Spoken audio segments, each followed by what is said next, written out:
This is how to expand a face in Photoshop. Firstly, open the face. Secondly, select the face. I'm going to do this using the rectangular tool. The next step is to invert the selection, which you can do by right-clicking and selecting Select Inverse. The last step is to fill the selection, which you can do by right-clicking and clicking Fill.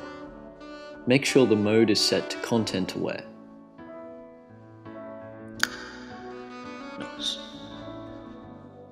Also, if you install my Photoshop action, link in the description, this only takes one click.